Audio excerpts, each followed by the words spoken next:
Okay. Bismillahirrahmanirrahim. Assalamualaikum. So saya rasa kita dah boleh mula dah. Bertema. Assalamualaikum warahmatullahi wabarakatuh. Nick, can you hear me, Nick? Oh yeah, clearly and loudly. Boleh dengar, Nick? Dengar, clear. Okay. Mana tak dengar because Ah, I'm ni. Alright. Okay, so basically, Nick, we have already shared what we know. hmm. Sebelah sedikit lah on what we know. Kan? So this afternoon, Okay. maybe they can showcase their product. Maybe they can showcase their Video. videos. Tak sabar ni. Anybody want? Huh? Tak sabar ni nak tengok video dia orang buat. Okay, so if anybody, maybe Dr. Maizura ke, you have already apa ni orang kata apa, tweak the video ke, improve Edit the ke. video ke, you might want to share? Ya, Dr. Imat, Dr. Nick. Saya tak sempat lagi nak edit. Sebab bila kita bila kita dah ubah dia dalam bentuk MP4 kan. So bila saya pergi balik ke Kinemaster tu, saya kena cari balik saya punya raw video, kena cari balik raw info yang saya letak dalam tu. Kalau saya edit kat situ, dia macam layer tu macam tak kena. Saya try buat tadi. Saya rasa kena cari balik yang raw video, scripts ke apa ke, slides ke. Dia tak boleh direct. Dekat Kinemaster. Kinemaster tu kan kita Once dah export ke belum? dah, sebab saya dah export. Okay, never mind. Once you dah export, if you go back to the library, you should have apa ni, the unexported one tau. You should have ada dekat library. Library tu kat mana library tu? Sekejap. Nanti I try to join there.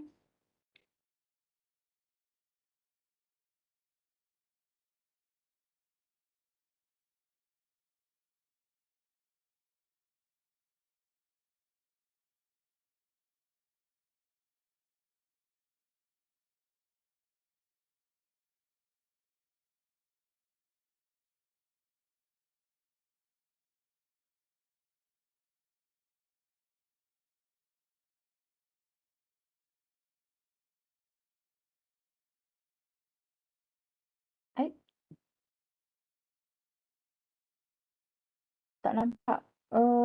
Tak nampak apa yang I share, isn't it? Oh, wrong.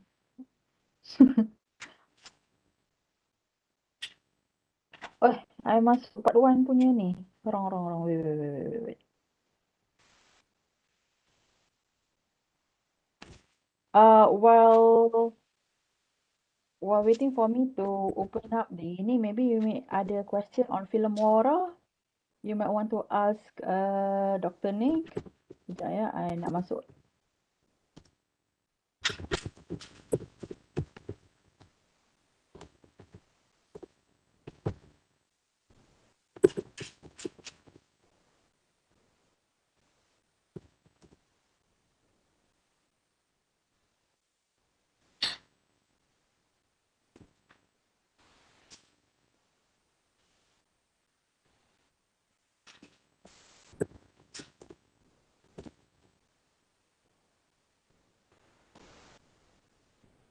Okay, masuk kat Kinemaster.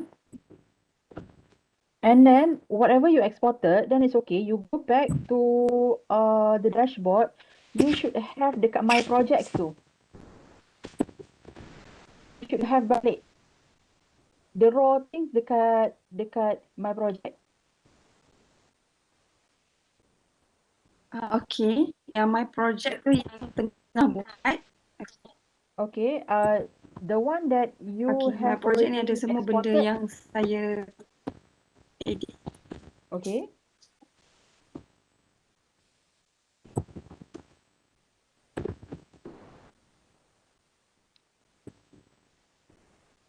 Kalau in Filmora, the processing is called render lah, but I just for Kinemaster, I just call it exporting because for me exporting tu macam dia dah flatten everything lah. So kalau nak menceraikan balik, you need to go to the raw balik yang dia memang ada located dekat my project the library tu. Should be able nak godek-godek dekat situ.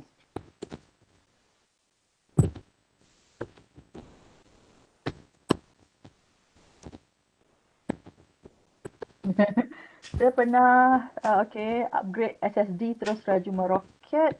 Laptop dah pakai SSD masih hang. Render. Okay, Filmora satu bantu kat situ dia akan synchronizekan balik. Oh, okay. Okay, so anything else dekat Kinemaster? Dekat Kinemaster pun I tengok ada macam baru-baru jugalah. Quite lama juga dah tinggal dekat sebulan juga dah tinggal buat editing ni. Let's see. What else yang I boleh tunjuk kat you?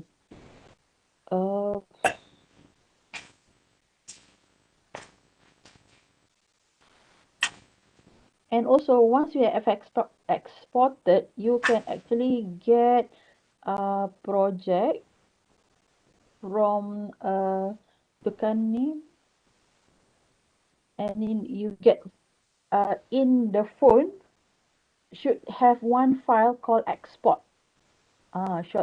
Dekat export. Yang tadi if you click that file, kita ada yang export punya.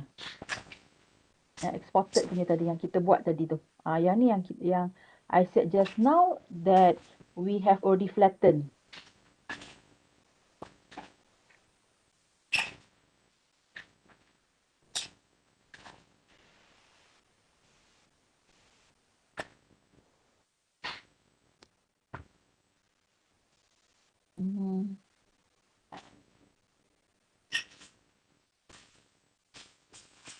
Kinemaster kalau upload ke YouTube pakai iPad auto jadi 43 AR. Alamak. I am not sure lah yang tu because mine I pakai Android kan. I tak tahulah pula. So you have changed. You dah try ni dekat ni kah? You dah try tengok-tengok godek-godek dekat YouTube. Cannot be done eh? Dah try godek-godek dekat YouTube ke? Saya try apa ni guna ratio 16.9 16:9. Tapi bila masuk ke apa ni YouTube auto jadi 4.3. Oh, maybe dekat Tapi setting dekat saya pun tak YouTube. guna Kinemaster, saya guna apa ni apps yang lain lah. Filmora lah. Okay. Bukan Filmora juga, Filmora pun ada masalah lagging kalau kita guna iPad. Dia lagging antara voice dengan video tu, dia lagging. So saya guna Adobe Premiere. Oh. Ario. Okay. Adobe pun okay juga. I think I need to learn Adobe juga because banyak yang best juga dekat Adobe. Macam Prof Karim, I think Prof Karim using Adobe kan? Betul. I think Adobe ni juga tu, boleh tahan juga tu. Bagus dia. Tak kisah dia masuk mana-mana. Nanti doktor kena buat buat talk untuk kita orang lah pula. Adobe Ario.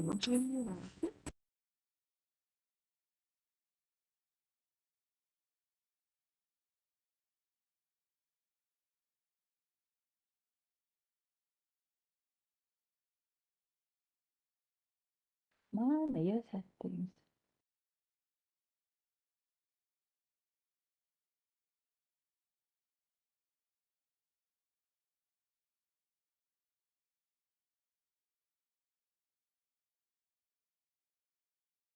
Okay.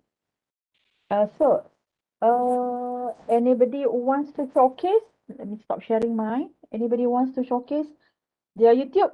Dr. Siddiqui, do you have your YouTube already? Yang we all boleh tengok? Ada tapi agak privacy sikit lah. Oh, begitu. Belum ready lagi untuk publish lagi. Okay, alright. Okay. Dr. Anusha tak lagi. Dr. Aziz. Nak tengok YouTube?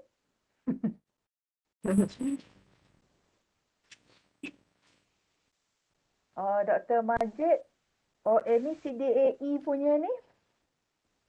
Kat Ton ke, any CDAE punya ni mesti dah ada. Should CDAE pun boleh guna juga. You can also use what we have been shared. Maybe next time, alright? In fact, kalau next time admin wants to do something pun boleh juga.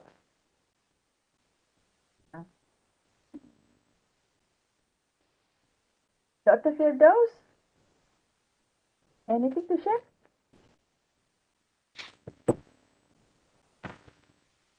Okay, so to recap, just to recap, this morning, Dr. Nick have shared with everybody on how to use Filmora, why she used Filmora, and I also have shared why I use reasons why I use Kinemaster. All right. We shared the first one, how to import the videos. It means that after you record your videos, we have already shared how you can import your videos in the apps, in the editing apps. Okay. And then we also have shared with you how to trim your video, the video strip in the beginning, and also how to trim and cut your video strip in the middle of the video, right? And then the third one, we have also shared with you how to insert names if you are using Filmora, and also if you use Kinemaster lah, right?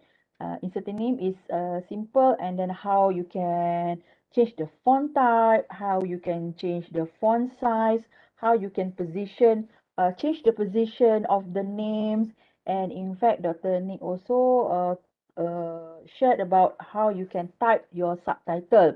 So far as we know, for Kinemaster and Filmora, we have not encountered any function so-called auto caption. But then Dr. Kimberly pointed to us that in PowerPoint, they have this function, auto caption function. Maybe later we will try on how to merge these two from these two apps. Yeah. All right. And then we also have shared with you on how to insert medias. Videos ni maknanya you can insert your photo, your still photo, yang foto tak bergerak lah, still photo, and then you can insert your videos, maknanya masuk video dalam video, alright? And then in fact you can use GIF as well. You know lah, GIF kan, yang meme, GIF meme tu, memes ke, meme, I call it meme. Meme GIF tu, you can also download meme GIFs and then you masuk in Kinemaster or Filmora also can. Okay, to make nampak spicy lagi your video. And then you can insert stickers. For example, yang menangis-menangis punya sticker or yang pening-pening punya stickers tu, you can insert it. And then lastly, Dr. Nick also have shared with you how to insert music, cut and trim music. Alright, itu sebenarnya. So okay lah. The thing that we have not shared, because we do not know how to share, did not know yet, we did not play around with that yet, is all the more artistic part. For example, making macam the text tu tenggelam ke timbul ke, things like that. That is more on the artistic side, and we have not explored yet. Okay, maybe later tengah buat sabbatical ke, and then we explore lah. But for now, we just explore the basic. And let's say if we ada rezeki untuk bekerja sama with outsiders, insyaAllah you can use all this knowledge to impart in your micro credential. Okay. What else? Yeah. Okay. We also have shared with you guys the gadgets that we use, and by now I hope you know that we didn't use the expensive one. No. We didn't use expensive one. Okay, it's either you use Android or Apple. For me, sama saja. My preference of using Apple because benda lain lah. But in terms of editing, I use mobile phone. So tak ada kena mengena lah dengan iOS. Okay. Um, and then we also have shared with you where to get all these gadgets, and you know that we already got it from Shopee. We bought it from Shopee. Um, we talk about the green screen, and actually the green screen operation is very very easy. Okay, not like last time they said, oh, they thought that it is very macam complicated, very technology thing. No, actually senang je. You pop up your green screen at the back, and then you just change uh, your background using chroma key. That's it. Okay. And then we also shared with you one important thing about script yesterday. Kan, Nick? We shared about how to write the script, the flow, the video engagement timeline. We call it VET, video engagement timeline. For example, in 10 minutes time, okay, how many minutes you can put your introduction, and how many minutes you can how long should you put your title, how long should you put your should frame your problem, and then after that how long should you hook your audience by giving your solution, your real content. And then the last one is the call to action, CTA. So that is the VET, video engagement timeline. And then Nick also have shown what we suggested, what to put in the script. All right. And then we also share about how to change the title, the academic title, to more engaging title. For example, yesterday, Dr. Lai shared with us on learning language, learning Japanese language. But then we try to tweak the title to sounds like more engaging, more to grab attention, especially the attention of the millennials lah, right? And then we also welcome professors to do videos because unlike young lecturers, okay, okay, young we can divide our audience into two. The first one is young millennials who just want to have the surface facts. All right. So they don't care about the deep fact. All right. The young professionals, young lecturers can help to cater that part. All right. Maybe you can say, Allah, there are other people outside that can do that. Influencer can do that. But as I stressed yesterday, the influencer something when they give out knowledge, they give a half-cooked knowledge and not reliable, not trustworthy knowledge. And we should take the responsibility to deliver the real knowledge, the true knowledge to outsiders. All right, that is for the young group. For the so-called senior group, the professors can help uh, distributing their knowledge via YouTube. You don't have to do the fancy YouTube. Just enough YouTube like macam yang professional YouTube yang belakang background academic background, but then the content is more deeper than the young lecturers one. So both groups can cater that. And yeah. And then apa lagi Dr. Nick? Kita share apa lagi Dr. Nick yesterday? Oh, pasal gig. Earlier I Educator. shared about gig educator. Why I think we should compete with the gig educators. I gave 3 examples of gig educators rising right now, which I think near future they are going to establish their own academy. For example, one DDNK, tak handsome, tak apa, janji kaya. Okay, now he is already courting many followers kan. So next in line, I think I do not know. I think he and his team is going to do academy, something like that, like investment academy. All right. And then the second case that I show semalam adalah from the Patriots. The Patriots, the installation of the Patriots in 2013 with only 2 passionate writers, and they wrote only about history and patriotism. And now to 2020, they have around 170 writers, and they have around 46 to 60 books. I think some of you have already read their book, like buku macam apa tu, by Sri Kandi, by Putih Sri Kandi, by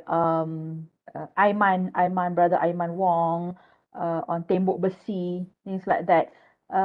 We know that there are some level of kata apa, curiosity, ambiguity in terms of the truthfulness of their book, but they gather quite a lot of readers. They can capture quite a lot of readers. So right now, in their own publication, online publication, Patriots, through their Patriots Facebook and also website, on average, they have now about 2 million readers per month. So yesterday I was pointing out, actually USM can do that if we can gather, okay, everybody.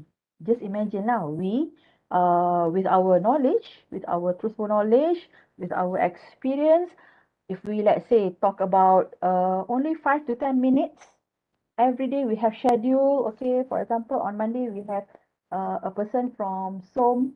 Second day, Tuesday, we have a person from computer science. The third day, we have a person from biological science. Can you just imagine how many traffic can we gather? And that can be a mainstream towards our micro credential lah. All right.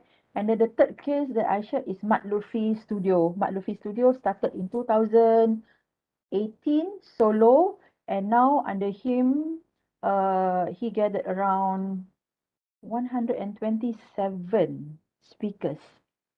Speakers, just simple speakers, just delivering the surface knowledge. So I don't know. I hope in the future USM can do that. All right. Also, Nick, is there anything else that you want to share? I think you have shared everything, the tema. Okay. Tadi ada yang tanya macam mana nak berrender tu. Let me share how. And then kita proceed lah. Dr. Anusha pun dah ada kat sini. Maybe she want to share something. Okay, before that, let me share to Dr. Siddiqui on how to do render.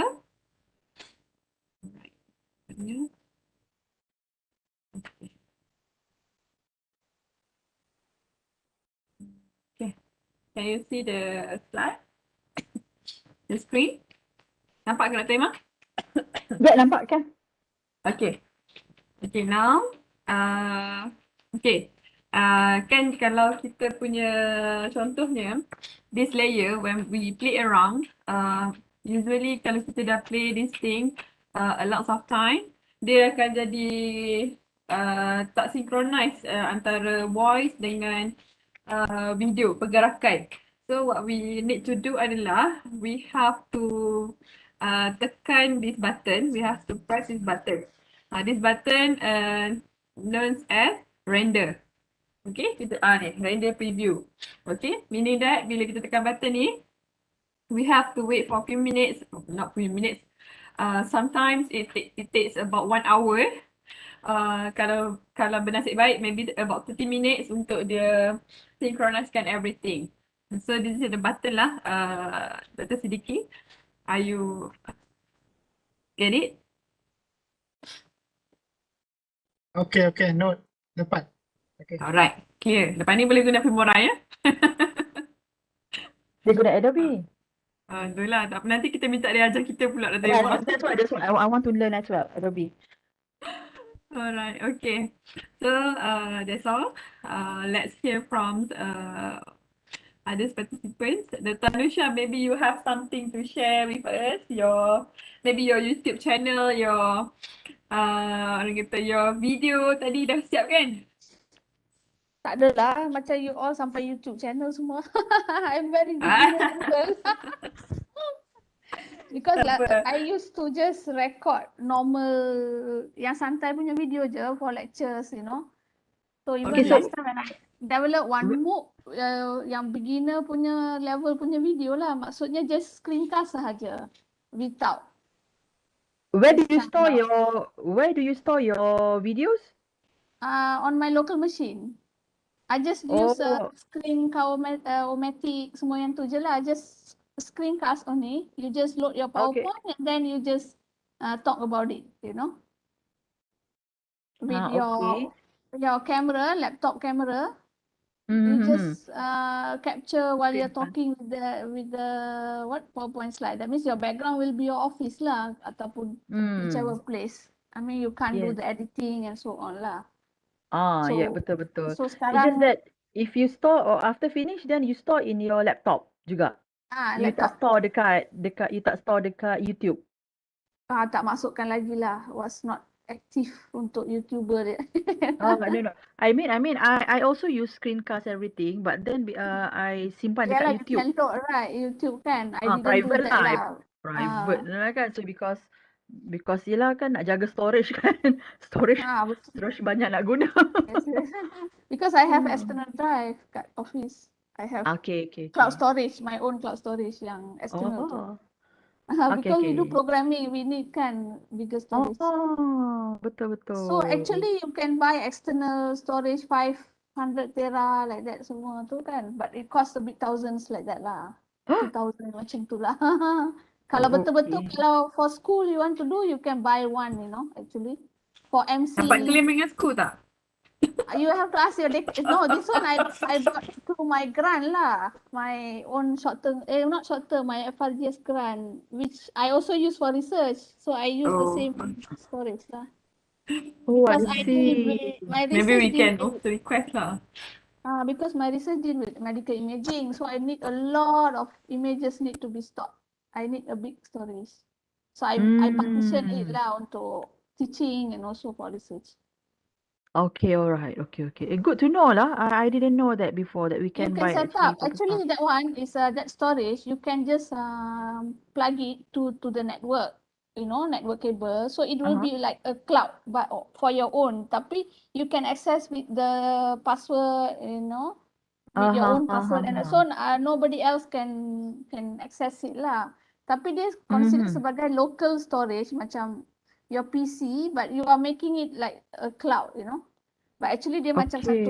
satu box saja. Dia bukan tak perlu PC. Just connected to network saja. Oh, Then I it will see.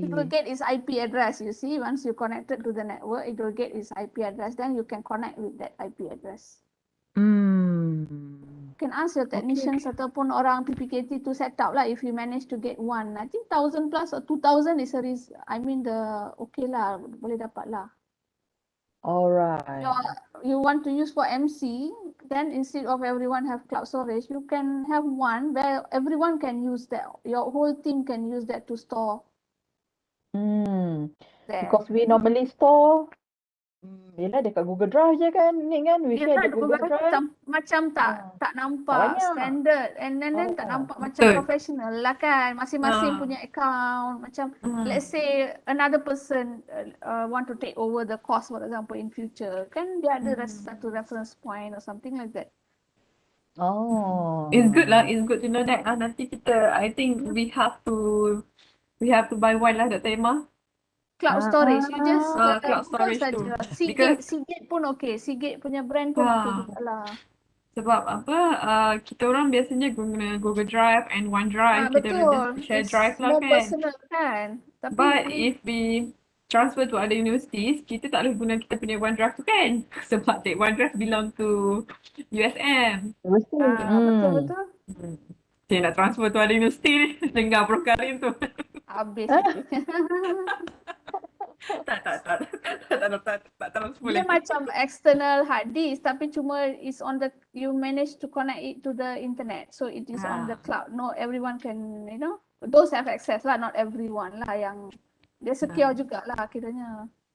Good. Nanti kita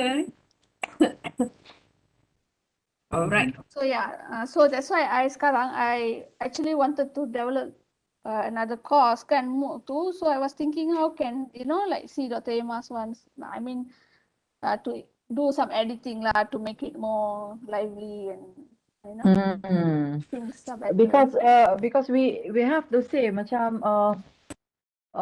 there are some requests that requesting us to do the editing, and then they say it's okay lah, they pay lah, but that is not about the payment now. It is about No? the time Mm. taken. Oh, the Yes, time yes. taken to, and especially if you work with an organization who is also do not know, who is also in the limbo, do not know what they want, and then demanding. Okay, this time when they saw the for example the video, and then they said that change background lah because it's not nice, it's not itulah inilah, and then we change background. And then the next round when they view it, they said can you change the color of your tudung, kan? And then in order to edit in order to edit everything, you have already seen kan, we have layers kan. You need to take out the layers, and sometimes you need to re-record everything again, and then you Very true. masuk balik layers tu semua. So it's very demanding lah. The work is very demanding, and me and Nick, whenever people ask, setakat biasa-biasa boleh, but if it's too demanding, we also cannot take it lah, kan. We rather than Kepada kerja. kita orang rasa macam better we teach them on how to do it rather than we do it for them. Sebab Yes. it's really time consuming. Instead of having this micro credential, we also need to prepare for our publication again. Whatever Biasalah it takes, kan. whatever it No, they takes, need to, yeah. the They need to publication come understand first. you are not video editors. That's the Yeah. thing. They Yeah, are that's the thing. Mm. So the comments, so be careful when we want to collaborate with industry, especially private sectors. They really, really challenge your sabar lah. So and we need to be very sabar masa nak menjawab balik dia orang punya comments tu, kena tarik nafas. Esok baru jawab. Uh, So so it takes time. In fact, as I showed earlier this morning, seeing how it takes time to edit the video from layer to layer, from one element to another element, how to insert and everything. That's actually if we do it by ourselves, we don't know what's the things yang kita nak masukkan. What are the elements? Kat sini nak bunyi wow ke tak? So I prefer we edit the video by ourselves lah. So it's easy for us and we feel satisfied after we finish that video. Okay? First time tu it's okay. For the first time tu memanglah ada orang kata ada flaws, ada sometimes orang cakap tak berapa nak complete. But throughout the line, you will learn. You will learn how to enhance the quality of the video. You all bernasib baik sebenarnya sebab kita orang dah share all the tips and tricks while doing editing video. During our time, we don't know pun macam mana nak unlock the layers tu semua hingga kan kita orang edit potong semua potong dah we have to redo again. We already expose all the techniques, all the tips. So dah clear lah. Ada satu masa tu pakai baju hijau, pakai tudung hijau pergi recording. Memang penanggal nampak nampak gigi je putih. Yang lain semua hilang. So that's we learn throughout doing these videos. And inshallah, I pray hard for all of you can produce a better video, maybe better than us. Inshallah, if you know something new regarding how to make more and more advanced video, please share with us lah, so that we can learn together. Because we are still at the learning process. Okay, ada soalan tu? Dah timer soalan dia?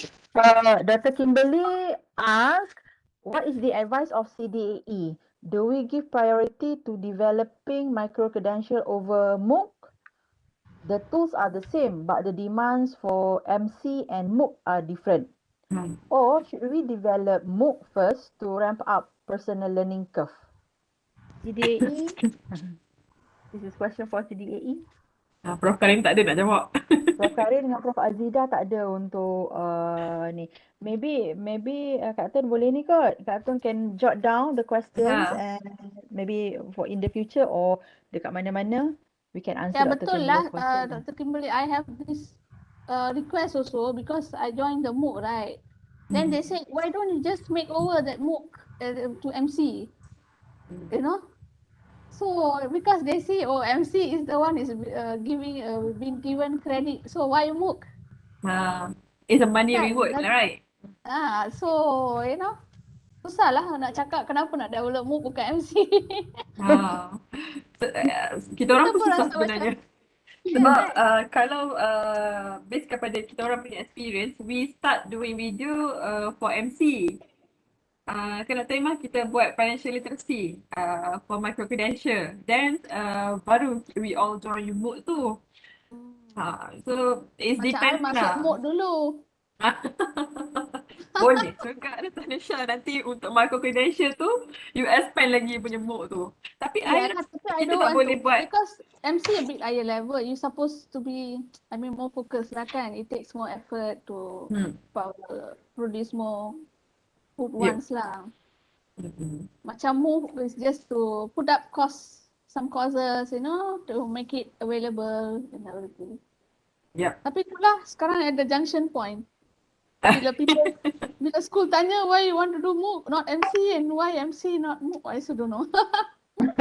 Lepas tu kena tanya Prof, kenapa ada MOOC challenge bro? Patut sebab dia people ask me why you're doing MOOC not MC. Then macam mana nak cakap nak masuk MOOC challenge tu macam mana? Nanti kita tanya Prof. Siapa yang tak pernah MOOC ni boleh tak kita transfer kepada micro credential kan? Betul, tapi dia kena pecahkan micro credential is more focus skill or focus subject, right? MOOC is like the whole course kan. Tak juga Dr. Anusha. It's almost the same. Prof kata 99.99% the same. The same. It's the same. Cumanya learning MOOC time? tu cumanya MOOC tu adalah free. So not incentivized lah. Kalau MC tu, micro credential tu is a paid platform lah untuk orang luar semua kan. But it's okay, kita buat a good deed for USM, insyaAllah. Okay. Buat jalan MOOC dulu. Sorry, can I just ask a question? Yep. Yeah, I'm asking this because I think at the very start of the presentation yesterday, I'm not sure whether it's Dr. Nick or Dr. Emma, you mentioned about the future and how micro-credential is going to be part of the landscape, kind of educational as well as the economic landscape of the country. And especially during now when schools are all doing remote learning and so on. So I was just thinking, in terms of the investment, I mean, both of you are from finance and fintech and probably be able to relate to it better. Now, the way I see it is that in terms of the production, and so on, is not much different between the two. However, micro-credential, the fact that you expect people to pay for it, so you better have something that is worth their time and their money. And that incentive alone, I think, will make the creator of the content think twice or three times before they put anything up, And since we are going to spend so much energy and time into it, I feel that we should be very focused because for micro-credential, you cannot just have anything under the sun, even the freestanding micro-credential. It must be something worth people purchasing it. So, and we know that the private universities, they are way ahead. The minute, this micro-credential came into the picture, they are aggressively pursuing this. I think Prof. Karim has told us that many times. So I'm just wondering if, let's say, public universities, if we just go on just MOOC and not micro-credential, will we fall into this trap of self-serving, instead of actually going out there and competing with the rest? So since we are all at the starting line now, maybe we should really, challenge ourselves to run the race, to actually be the finisher on the podium rather than just qualifiers. I don't know, some of you who are runners, you'll know what I mean by that. Yeah, so maybe both of you would like to comment on that. Hmm. Sepatutnya the right person to comment and to give feedback on this one is Prof. Karim. However, based on my humble opinion, I could say that, okay, yes, it is true, the private institution and in fact in some of non-research university, I mean teaching university, are ramping up on micro-credential. First, because their investment, they they have solid objective for on micro-credential, on teaching part, on micro-credential, on doing this thing. All right, it means that they do not they do not emphasize on research so much. So that's why their concentration, their focus, their investment is on this one. I am not surprised if when I hear that some in some of the private universities, they even have technical team. For example, let's say Dr. Nick and I, when we do our micro-credential things, we are the one who did the script from scratch. We are the one who do the production, and we are the one who did the post-production. However, in other universities, they have investment allocated for technical things. So their lecturers are only concentrates on the script and the module only, not with technical thing. But the problem is for us, we do not have the technical team. That's why we are quite, I think, in quite vague, and not many of us wanted to join the bandwagon. All right. I think I know that many of us wants to join the bandwagon. However, many of us still thinking about the time that the time is the time worth for us to allocate uh for these things. I also sometimes think like that, okay? Because at the end, people said that research, but on the other hand, people are talking about micro-credential as well. So which one is which actually? Which one is yalah, mana satu yang lagi penting? That's one lah. And in terms of future education, I am very much positive that and optimist that future education would be in terms of micro-credential, because not only because of remote this pandemic, but the nature of remote teaching. And MOOC for me is just for the free part. The free part, I mean for the easy part.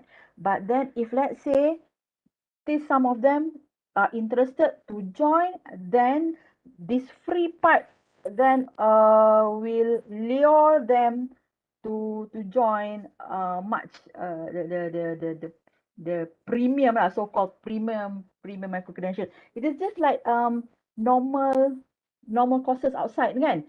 The free one, okay, we, for example, when we promoted 1 day free knowledge. They just touch the basis. And if we follow their talk, their speech, their pattern is the same. Okay, they always repeat one or two important points many times. They many times repeat that one.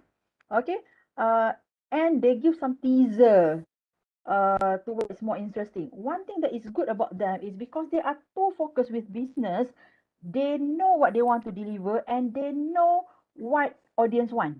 It's not like us.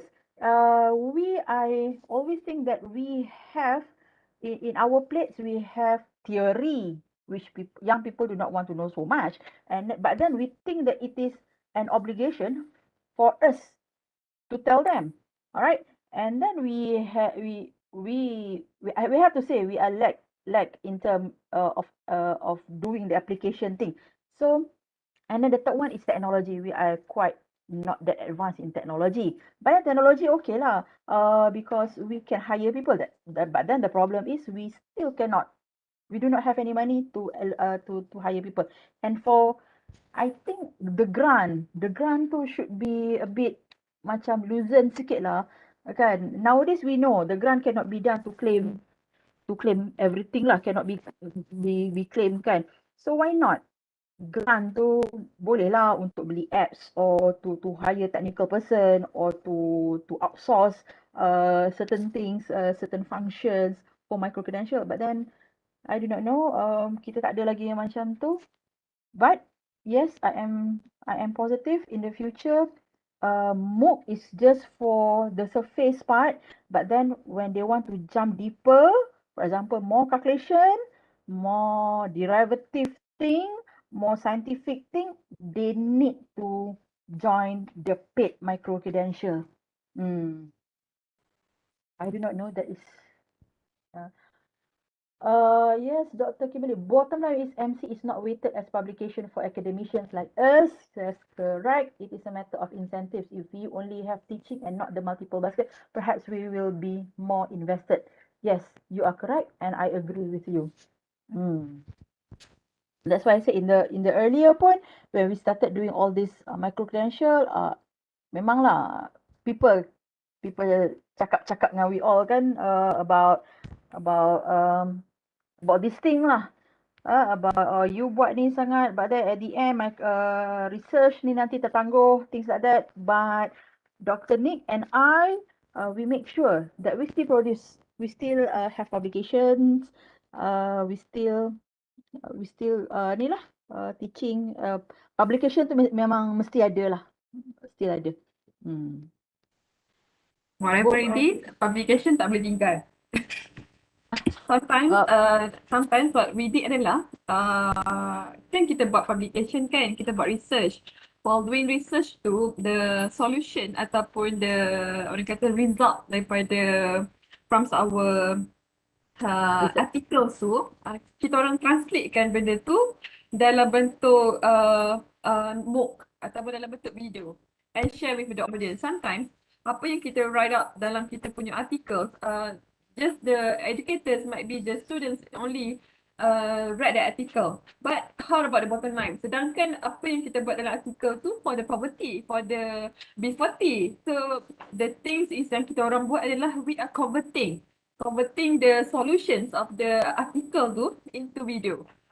Maybe some of you, if you don't have time to find the orang kata topik yang nak buat, why not just relook balik research kita yang lepas. So kita convert benda tu kepada video. So that's one of the orang kata apa? Sambil menyelam minum air. But then again, Dr. Nick, I think that one kan penerbit, we have penerbit USM, and our penerbit USM is much more concentrated on the traditional publication lah, publication of journals, publication of this thing kan. But I think it is time for our penerbit, I think lah kan, pandai-pandai je. I think it is time for penerbit to go online as well. I mean by online, I mean actively in social media, where in social media we should produce, they should help us to produce in more relaxed way, in more loosened way, the outcome of our findings. Like you said just now, isn't it? Okay, we've done research. Our research is of 8 to 10 pages, but then we just get the gist of the research and convert it in terms of videos. Okay, nice video, like a video like in the know video, and then you can blast it in the Facebook. Okay, that is how we can gather traffic. That is how we can gather people to USM actually. But then Ni Dr. Kimberly sambil menyelam minum air. What if you lemas terus? Lemas kita tukar universiti. Buat tukar universiti is not a solution jugalah kan. Okay. But Tak, then insyaAllah. based on experience, you have to take care of your health. You have to take care of your, especially the 40s, umur yang 40s, because like last time when I did like macam Dr. Nick is still young, so dia boleh cepat. Last time I did my micro credential recording at 3 o'clock in the morning, 5 o'clock in the morning.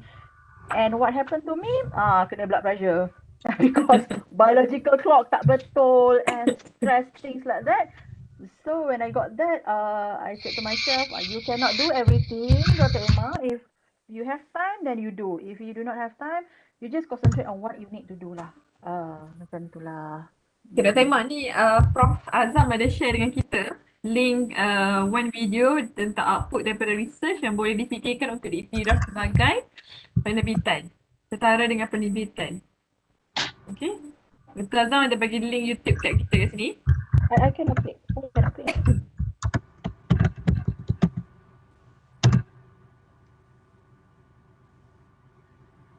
Okay, I can. Boleh Kak Emma? Yes, can. Boleh share tak dengan kita orang? Wait, I share. Oh no, I cannot share from my Mac. I do not know what happened to my Mac. I cannot share. Tapi boleh klik dekat tu kot. Alright, kita dengar kejap. Yes, true, Prof Azam. This is what I mean tau. I mean, you know, many researchers, we have many hebat professors, and the process of doing the research, especially from science again, with the animals, with the parasites, tidak ditunjuk to masyarakat. You know, the hard work, the hardship of the process is not made known to the public. So we want this kind now. They want this kind of thing. Ya, boleh nampak tak? Boleh Okay. tengok tak video? Yes, I am watching now. Ya. I think all yang participate boleh tengok bagaimana Prof Tateda buat breakthrough tentang COVID ya. Dia punya apa nama tu? The spread of COVID dalam space yang terhad ya. Okay, yang selalu pergi supermarket dan sebagainya. This is how it looks like. Sebab kita tak nampak is 0.1 micrometer. 0.1マイクロメートルの粒子まで捉えることができる世界最高水準の技術 Kita で tengok す。 sampai habis Okay. 実験開始。まずはくしゃみです。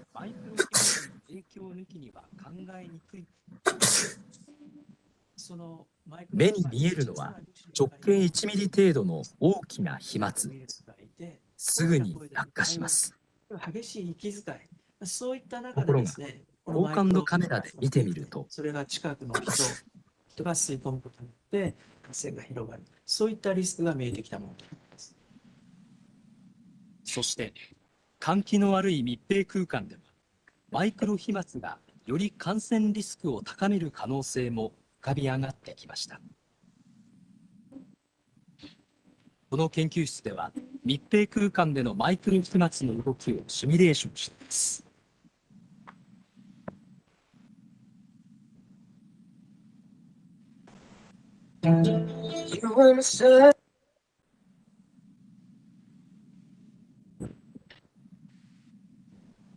くしゃみ以外で発生する様子も見えてきました。密閉空間に10人程度の研究です。絶対楽しい、ね。めちゃくちゃ楽しい。僕試したのは至近距離での賑やかな会。一人が一度咳を大きな声を発するとたくさんのマイクロ飛沫が発生します。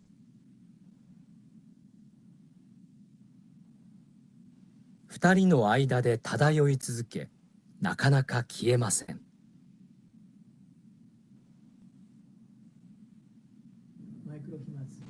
このマイクロ飛沫、どの程度吸い込むと感染するかはまだ分かっていません。しかし、舘田さんは、今回の感染拡大はマイクロ飛沫の影響抜きには考えにくいと言います。そのマイクロ飛沫、小さな粒子の中にもたくさんのですね、生きたウイルスがいて、大きな声での会話、あるいは激しい息遣い、そういった中でですね、このマイクロ飛沫ができて、それが近くの人、その人が吸い込むことによって感染が広がる、そういったリスクが見えてきたものと思います。そして換気の悪い密閉空間ではマイクロ飛沫がより感染リスクを高める可能性も浮かび上がってきました。この研究室では密閉空間でのマイクロ飛沫の動きをシミュレーションしています。教室ほどの広さの密閉空間に10人程度がいるというケース。1人が一度咳をしたという設定です。およそ10万個、大小さまざまな飛沫が広がります。青や緑で示した大きな飛沫。これらは1分以内にほとんど落下します。しかし、赤色で示したマイクロ飛沫は空中を漂い続けます。マイクロ飛沫だけでシミュレーションします。5分後、10分後、少なくとも20分、マイクロ飛沫は空気のよどみで漂い続ける可能性が明らかになりました。空気がよどんでいると、つまり空気の流れがないということで、マイクロ飛沫そのものは、落ちたり、違う場所に動くことはできませんので、長時間その場所にとどまるっていうことになります。実はこのマイクロ飛沫のよどみ、防ぐ方法があります。効果的だと考えられるのが、窓を大きく開け部屋の空気を入れ替えること。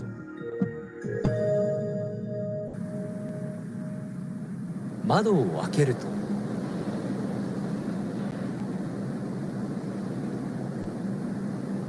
マイクロ飛沫はみるみる流されていきます。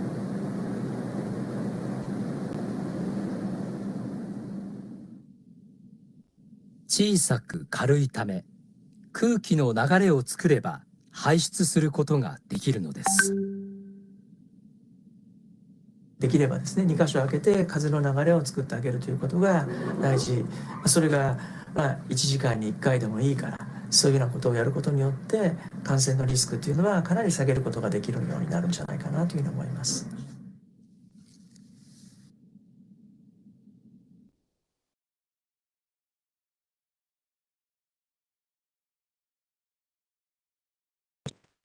That kind of videos, yang should be USM should ada lah.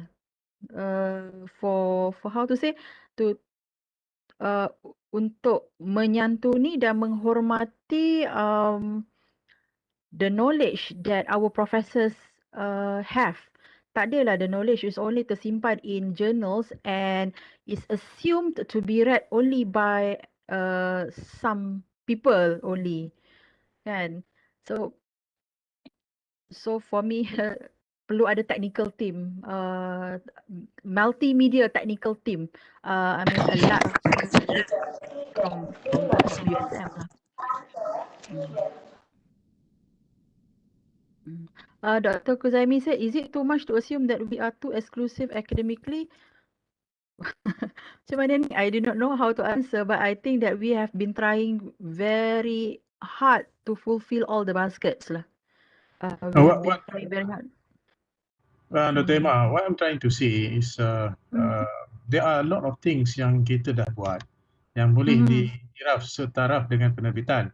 Because now ni penerbitan dia ada index, ada apa nama dan sebagainya. So perhaps it's an idea that USM can come up with a way untuk indexkan video-video yang berkaitan supaya boleh diberikan markah yang setara. Zaman saya zaman saya berjuang dululah dalam persatuan kegiatan akademik, kita berjaya dapatkan markah untuk penerbitan oleh penerbit USM 4 markah berbanding dengan lokal. Oh. Kita berjuang dulu markah lokal, markah dalam kampus dikira sebagai rendah. But then we really talk to universities, kita bercakap dan akhirnya universiti terima untuk kita dapat markah penerbit daripada dalam USM 4 markah. Jika we need to support kita punya jurnal. In fact kita punya jurnal pun banyak yang ada what we call this index dan sebagainya. But now dia punya productivity tu mungkin kita boleh bantu untuk percepatkan dan sebagainya dengan kita menerbit dalam universiti. Okay, dalam penerbit kita lah, because we control the publication mungkin boleh dapat Q2 pun right? Boleh dapat so kita dah ada dia punya platform. So perhaps this is the way yang saya tunjukkan tadi, one of the breakthrough yang kita jumpa year ago, lebih daripada setahun lepas, tetapi tidak diterima oleh WHO pada waktu tersebut, but now dah diterima, right? Because of we all we call air pollution scientists, we know that there's going to be suspension in the air because gravitational settling of aerosol very low. Dia punya kesan itu rendah. Right? So bila dia duduk dekat dalam dan bangunan-bangunan kita pula tidak didesign untuk mempunyai stack ventilation dan juga cross ventilation. Okey, kebanyakannya kita menggunakan split aircon unit Oh, right? okay, ya, betul. Yang boleh tengok, ramai orang boleh tengok mungkin dalam grup ni pun ramai orang boleh tengok the sektor-sektor yang berkaitan dengan COVID yang boleh diketengahkan untuk MC dan sebagainya lah. Right, kalau itu kalau kita nak letakkan dia dalam lingkungan hanya terhadap akademik yang yang BPK, sebab semalam saya ada tanya adakah ia di dalam lingkungan BPK yang diluluskan oleh Senate, atau we are open to talk about what the issue that we can lah. Tapi of course kita perlu di backup oleh universiti lah, because some of the issue yang ditimbulkan mungkin sensitif, mungkin dan sebagainya. So kita perlu melalui pejabat naik chancellor ataupun pejabat-pejabat tertentu, RCMO dan sebagainya, supaya kita dilindungi dari aspek undang-undang lah. Betul. So that is how I look at it lah. Cuma pandangan saya, mungkin video yang saya tunjukkan tadi wajar dikongsikan supaya kita tahu how actually the spreading ini berlaku, bagaimana dia berlaku, dan sekarang ni kita pun tahu hari ni dah 7,000 lebih kes. 7,200 kalau tak silap saya pun tak ingat yang dilaporkan. 7,000 tu, wow. Okay, so there's a lot. Right, so maybe dalam bermula daripada grup ini boleh beritahu dekat orang, you have to do this, right, and so on so forth. We have to take care of the ventilation. Of course, ventilation is very important, right, and don't go to confined space because of it can stay a long time dekat dalam sana, right, and kita boleh dapatkan jangkitan jika kita punya antibody tak kuat, right, dan dia boleh duduk dekat kita for some time lah. So that is maybe perkara yang boleh, but on the note yang tentang kenaikan pangkat tadi, saya totally agree, because universiti masih lagi lihat kepada penerbitan per se. Sebab itu semalam saya tanyakan, ada tak dalam HTMS 3.0? Kalau tak ada, usahakan untuk ada. Ini dalam HTMS 3.0 tu ada ruang untuk memberikan cadangan Okay, so berikan cadangan, nanti ada pihak akan lihat. Kalau kita mengatakan kita kekal dengan others itu dia akan letak dekat satu tempat yang mana at the end of the day dia akan cap macam pengajaran biasalah. Sedangkan saya tengok usaha ni, saya sendiri nak duduk dekat ni, saya nak tengok banyak mana usaha yang dilakukan untuk hasilkan video. It's a lot of effort. Berbanding dengan kalau saya just letak PowerPoint That's why Prof, we are very glad that you joined us, because we all tak sangka juga professor yang masuk kan. We were actually expecting senior lecturers lah, especially young lecturers lah kan. But then when you join, it means that you are open, you're an open person, because we had macam seniors kata seniors from professors who are yang macam agak research oriented, very research oriented. They dismiss this kind of thing. And in fact, if ada pun yang know that we do these things, but selagi mereka tak masuk undergo the process of doing micro credential, they do not actually know the weight that we and other lecturers must put in order for video to be realized. Ya, So itulah. ya, tak apa, saya suka belajar. Jadi bagi saya lagi-lagi saya buat penyelidikan lagi saya tak faham. Hmm. The more I do Prof, research, the more I don't understand about all these things. sama Okay, lah tapi Prof. Prof, kalau Prof tengok video tadi kan, ya, kalau Prof tengok the process of the video, dia bermula daripada punca, lepas tu dia tunjuk process, and then at the end of the video dia tunjuk solution, kan? ya, So ya. maybe Prof boleh fikirkan something yang benda macam tu. Yes. Untuk buat video Prof. Sebab lagi senang tau orang faham. In fact, Prof ada title, so lagilah senang. Lagilah orang believe on your fact tu. Saya nak pencen lah. Alah, nak baca. Tapi Prof, I am positive. If you walaupun pencen, if you know how to do this one, we can leverage because kita dah ada masa lapang kan.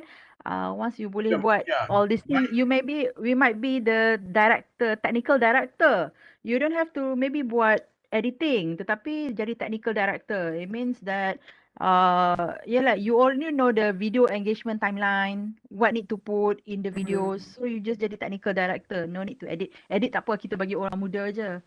Ya, saya punya kebimbangan biasa apabila dululah waktu saya Presiden Persatuan Kegiatan Akademik, saya punya kebimbangan adalah apabila akademik staff ni bekerja keras tetapi tidak mendapat pengiktirafan yang dia nak.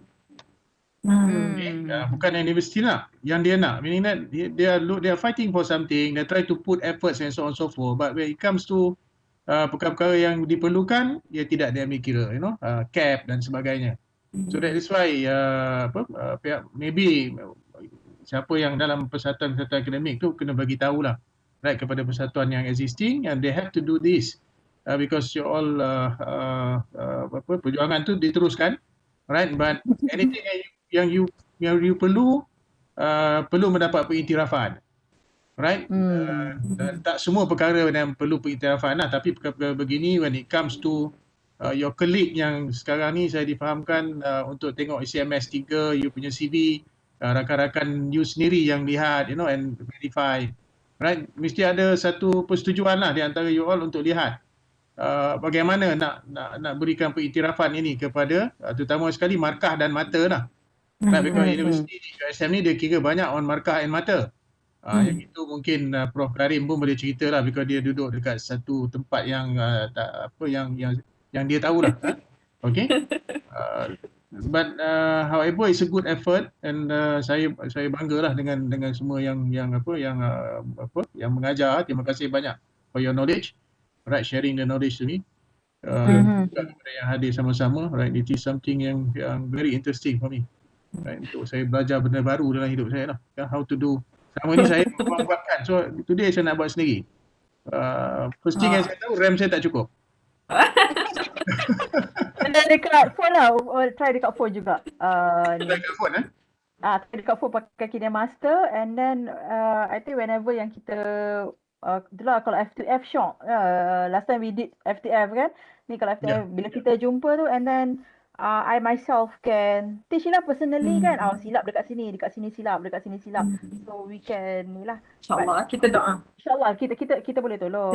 InsyaAllah. Kita doa COVID ni pergi cepat. So maybe First thing first, kalau you all betul nakkan markah itu diletak, somebody have to email, right, dalam ICMS 3 dan suggest kepada mereka supaya perkara ini dilihat oleh satu jawatankuasa khas ke apa ke, right, supaya markah yang sewajarnya diberikan untuk every output yang diberikan, mungkin berdasarkan kepada apa you kata tadi, hit. 100 orang tengok, 100 orang tengok dah boleh dapat 4 markah, contohlah kan. View. View. Yes. View. Tak semestinya like, orang view saja, because jurnal pun kadang-kadang orang view saja, orang tak cite kan. Right? So samakan dengan itu, because I agree it is a bit traditional, and sekarang ni jurnal pun tak senang nak publish. Betul. Right? saya editor journal, so saya tahu how difficult people to publish, right? Dan It really takes time lah Prof nak publish paper, especially dekat Q1, Q2. So masa yang sekarang ni 1 to 2 years. daripada you mula menulis sampai publish 8 bulan lah. So planning That is untuk normal. kita orang punya research macam ni. Kita orang biasanya buat research, this year kita orang buat research, submit this year, next year barulah dapat tuai hasil dia. Tu pun kalau accepted, kalau rejected dah sudah. But then sekarang prepare pre-papers lah. Pre-papers dah submit, standby for next year macam tu. Exactly. Saya minta maaf kepada yang lain because dia punya topik tu dah lari sikit. Mungkin minta maaf lah. That's why lagi satu ni kan kita when we understand the process of research, that's why we did the micro credential. When we did the micro credential, at least ada juga markah dekat situ untuk dibubuh dalam KPI. Backup. Backup. So that's why sebenarnya juga kenapa we all buat micro credential. At least dalam 1 tahun tu, okay, kita ada 3 video and then kita show that we have did the 3 videos walaupun publication baru 1. Macam tu lah. The idea sepatutnya mesti dekat dalam tu lah, sebab bila kenaikan pangkat you all asing daripada apa yang ada dalam ACMS, then we cannot control lah. Right, so we have to be careful. Tak boleh lama sangat lah, sekejap boleh, tapi it has to be inside there so that all the bukti dan sebagainya ada lah. We have developed the kenaikan pangkat USM ni, we have developed for a long time, kan, ramai yang dah benefit. So hopefully yang ada sekarang ni dia ada bila dia transfer daripada SMS 2 dulu mungkin ada yang tertinggal. So we have to check and pastikan ada di situ. Okay, bagi yang betul-betul berminat, you have to always look into your SMS 3 and update lah. Dan itu paling penting. Right, because takut nanti bila you apply, mereka kata tak cukup markah, tak cukup hijau, you know. Lampu tak cukup merah, lampu tak cukup hijau, warna merah dan sebagainya, you become frustrated. Okay, so apa pun publication still counts untuk USM. Kan? Yes. Okay, dekat chat ni saya sharekan satu video yang saya buat based kepada saya punya research. Okay, ni pasal Covid-19 and also Arahnu. Okay, saya share the YouTube channel kat tu.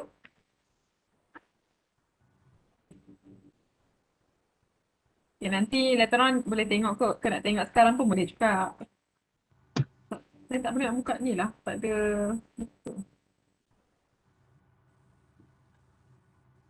CDE. Bagus betul CDE.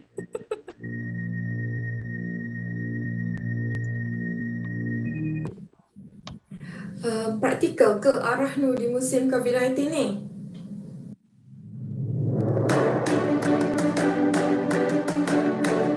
Okay, this is montage. Yang kalian montage, this is montage.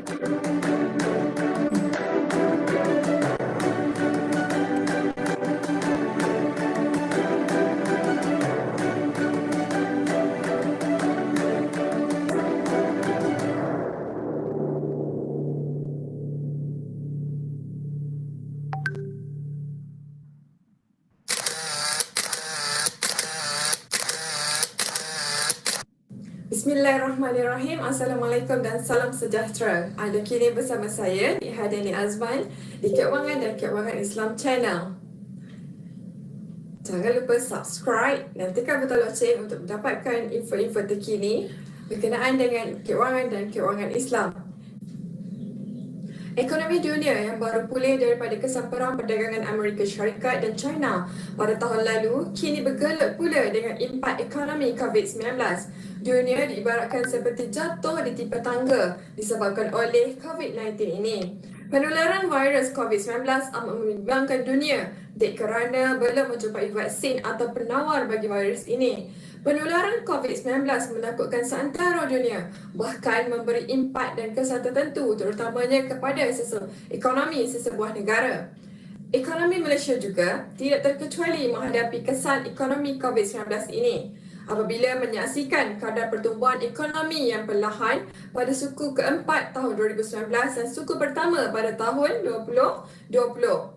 Dalam membendung masalah ekonomi ini, Malaysia telah memperkenalkan atau mengambil inisiatif yang proaktif dengan memperkenalkan pakej ransangan ekonomi yang diumumkan oleh Yang Berhormat Perdana Menteri Malaysia Tan Sri Muhyiddin Yassin. Walaupun pakej ransangan ekonomi ini telah diumumkan oleh Perdana Menteri Malaysia, namun masih ramai individu yang mencari alternatif lain untuk menambahkan tunai dalam pegangan untuk menguruskan kos hidup, kos sara hidup dan kos perniagaan. Antara medium yang digunakan dan hangat diperkatakan sekarang adalah dengan menggunakan arah nu. Hal ini didorong oleh harga emas semasa yang menunjukkan unjuran yang menaik dan sekaligus nilai margin bagi emas yang digadaikan juga tinggi. Malah, terdapat beberapa arah nu di Malaysia menaikkan margin pinjaman sehingga 80% dan memberi moratorium terhadap kos upah pinjaman.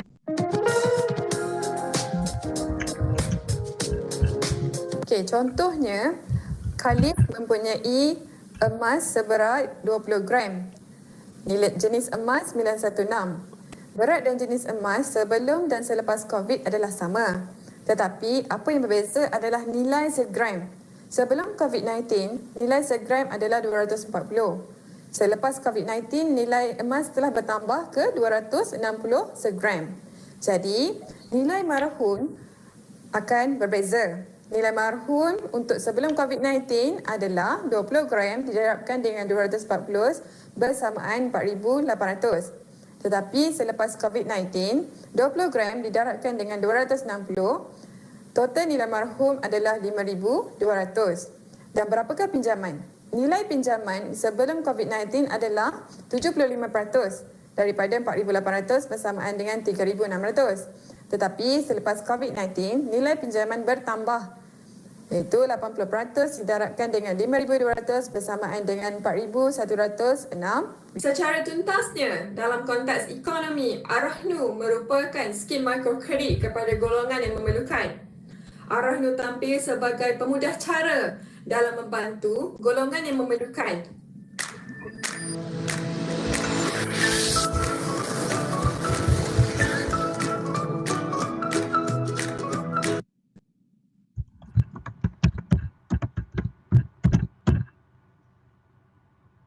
Okay, kalau perasan kan ada dua audio yang berbeza dekat dalam video saya tu.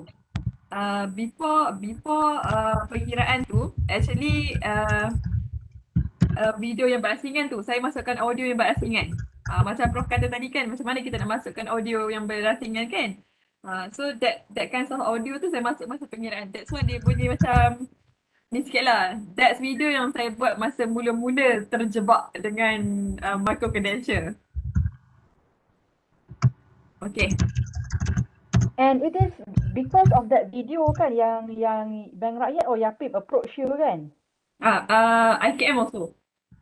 IKM also approach Dr. Nick and Dr. Nick dapat ni lah kerjasama dengan diorang.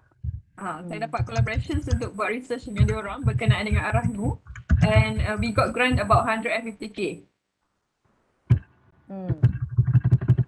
Alhamdulillah setakat ni. Alhamdulillah.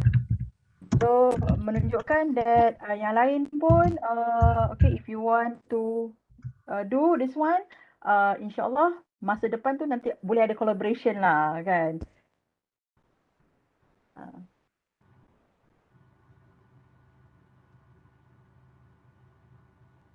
Okay. Terima kasih Dr. Hafiza. Okay, maklumat yang baik tentang arah nu. Okay. So, ada kita ada apa lagi? Nick dah tak ada apa yang nak di-sharekan. Boleh tanya participants ke if they have something untuk tanya ke? Ada participant, do you have something in your mind nak tanya ke? Saya nak tanya, you all buat this thing, ada index dia tak? Index jurnal? Contoh ya, bukan, bagi contoh lebih kurang macam tu. Buku, macam saya tulis buku, biasa you all pun tulis buku, kita ada ISBN atau SSN ataupun E. Ada. Okay, yang ini ada tak?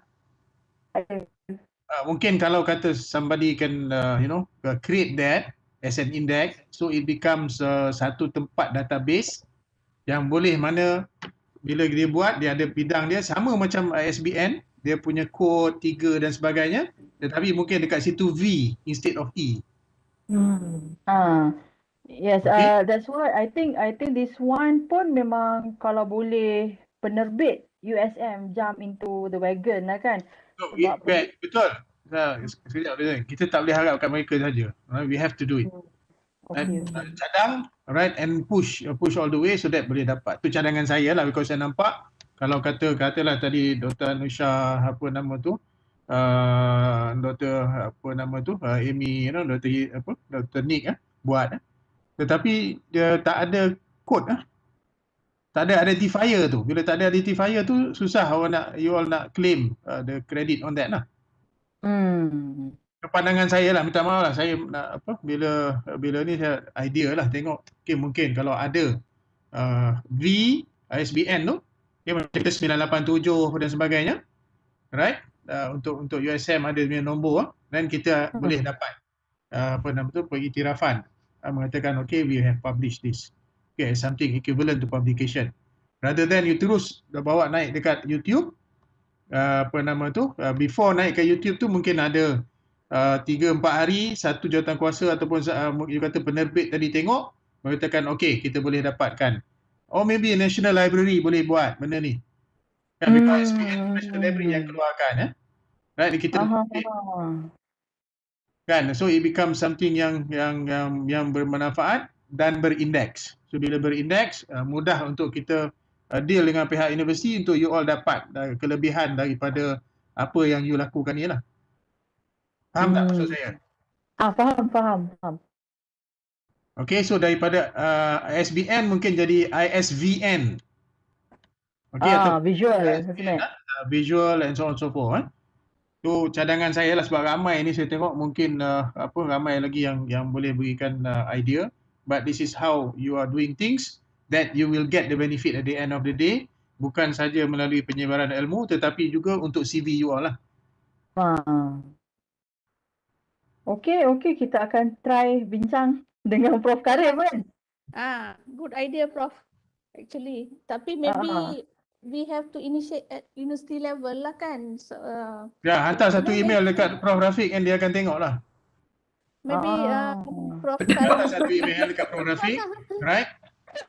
Yeah. Right, because of he is our CEO, kan? Hantar satu email, simple email kepada dia, right? Sure dia akan respond. Betul. Kan. Berdebar pula nak hantar email kat Prof Rafiq ni. Takut. Maybe macam CDAE lah kot. Maybe they have to come up with a mechanism of, giving this indexing. Kan, because I'm seeing many MCs is coming up. Kan, kita pun audit dah banyak jugalah MCs being developed now. But pengiktirafan atau indexing. Because MC ni Rafiq punya idea. So kalau apa nama tu dia boleh nampak, kalau dia datang top down, mungkin untuk indexing ni pun boleh datang top down. So it will be fast track lah. Yalah, they can just come up with the system, right? Kan? To this one. Maybe USM can be the pioneer in, indexing. Exactly. Ni Maybe Puan Dr. Nick ada sini. Puan Alimatul ada, boleh take note kot. Maybe Dr. Nick, kita kena buat satu special MC khas untuk yang top level. Ataupun so that they understand what is actually going on. Yes. The process actually, because yang tak tahu tu is the process. They thought micro credential is just you record and They buat. just see the final product je. Betul. So the top, maybe we can invite one day dengan Dr. Anusha sekali. Yes, today kita buat top belajar mengenai macam mana nak edit video. So that they know. I don't know. I'm just throwing ideas. Nanti CDAE take note ya, buat dengan top management. No, send an email to him. Okay. Dr. Emma boleh send. Dr. Emma. Kami penyokong, bolehlah. Dr. Emma mail, lepas tu Sisi kita orang semua. Sisi, kita orang penyokong boleh je. Boleh, insyaAllah. Ada juga fikir macam But contohnya nak VC grant VC kan is bagi open. VC is uh, open for ideas. I don't think so. It's a person. They are open for this kind of ideas. So tak salah rasanya. Macam Prof cakap. nak menyusun ayat tu. Apa enggak Hantar WhatsApp projek dulu kat Prof Karim lah. Prof. apa ni Kak, sampai InsyaAllah, berjalan insyaAllah tu boleh. hantar sekali projek M-Bank dekat Prof. Aduh. Kan, nak record dia punya ni kan. Nah. Alright, so any other questions?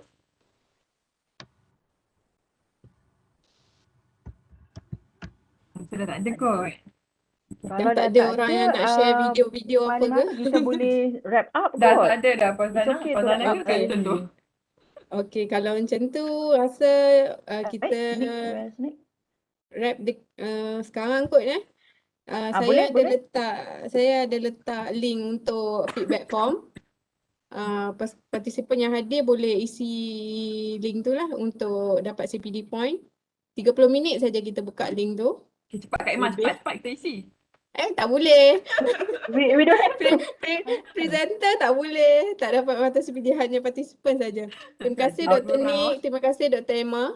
Kita akan ada tajuk yang sama juga bulan Jun, 2 hari juga kan? Kemungkinan kita nak postpone bulan 7 sebab ada reason sikit lah. Okey, sebab dah ada takers tau untuk bulan 6 tu. Jadi kalau nak postpone kena beritahu awal lah kot supaya saya boleh maklumkan kat yang dah register tu kan. Ramai ke takers? Setakat ni saya tengok kalau untuk yang gig tu dua-dua tajuk tu 4 orang lah. Tajuk yang pertama dengan tajuk yang kedua dah ada 4 orang yang register lah. So kalau nak ni saya kena close dulu, saya kena tukar tarikh yang baru lah. Tapi nanti saya bincang dulu dengan Dr. Nick sama ada kita orang akan teruskan ke ataupun kita postpone bulan 7. Okey. Terima kasih sekali lagi Dr. Emma, Dr. Nick. Terima kasih semua yang hadir hari ni.